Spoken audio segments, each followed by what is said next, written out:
Hannah imagined a wonderful, godly man as her husband. Instead, she married a man she began to feel was Satan's son. Is the lead for Bedeviled, a new book by Milwaukeean Barbara Harvey Carter, who joins us now on Black Nouveau. Welcome, Barbara. Thank you. Hi, Faith. How are you today? Good, thank you. What is the book about, Barbara, and what's the message to the readers? The book is about domestic abuse. It's really what the book is about. And it's about emotional and verbal abuse. And that's kind of the message that as women and men, we acknowledge physical abuse.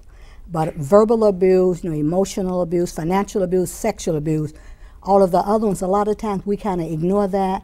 And it's also a Christian novel, and it's based on Christian women that also sometimes we ignore a lot of things in our mates, in the men in our lives because they're Christian or we're Christian.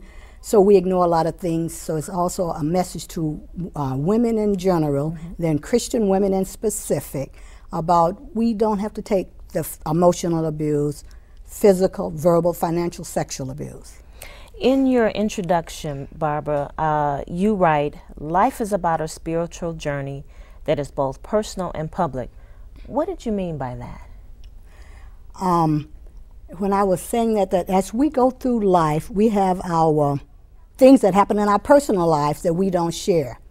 I think most people are probably familiar with Johari's window. You have the 4 little panes. Well, some things, we share with the public. Some things are intimate.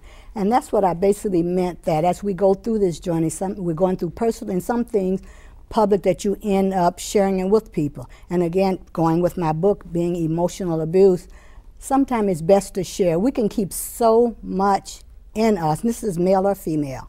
We keep so many things in we don't share because we're keeping all of this stuff private, and it tends to eat away at us. Why do you think women get involved in abusive relationships? I think there's many, many reasons. Security is some, the need for a companion, the need for a mate. I had a coworker who told me years ago, not recently, but years ago, that she's, well, I will have me a man. I'm gonna always have a man. So some women feel like they need to have a man. And as older people would say, somebody in pants, not necessarily, and we know that a man is, just because you're a male doesn't necessarily mean you're a man. It's depending on how you're protecting, providing, taking care of someone that's important to you. But I think so. I think so. Security is one, the need for companionship, fear, low self-esteem. I think those are the basic ones that I think the reason women tend to stay in those relationships. Oh, power. Prestige. Because a lot of them are married to men that are powerful, rich, prestige, and they don't want to give up those positions. So was this project a literary project for you or something personal? Something personal. The novel started, I had always said I wanted to write a book.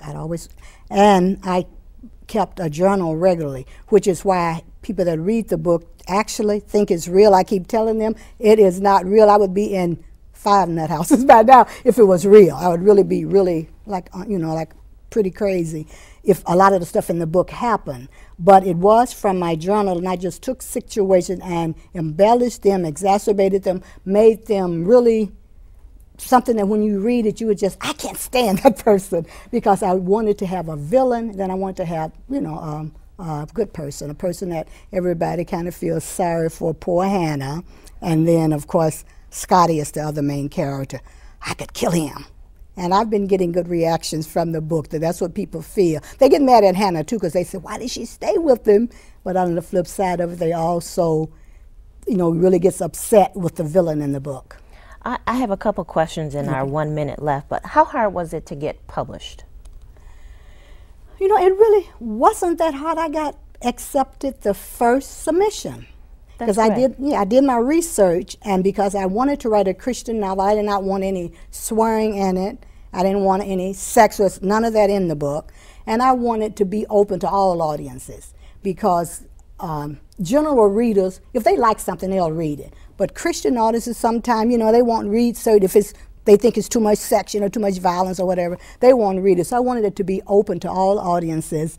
So I had written it, and I submitted it, and the publisher, wrote me a letter after the first reading, I think it was the acquisitions person, saying that they would be honored to publish my novel. I was blessed. It was just a blessing from God. Where can we get a copy of the book?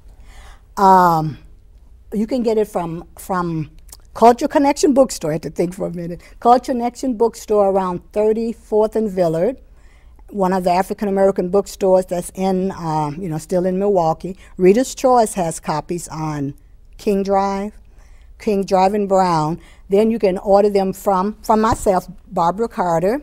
I have copies from the publishing company, Tate Publishing Company, and online from Barnes & Noble's, Borders, Target, all of the major bookstores you can order online from. Thank you so much, Barbara, for joining us. Oh, thank you for having me.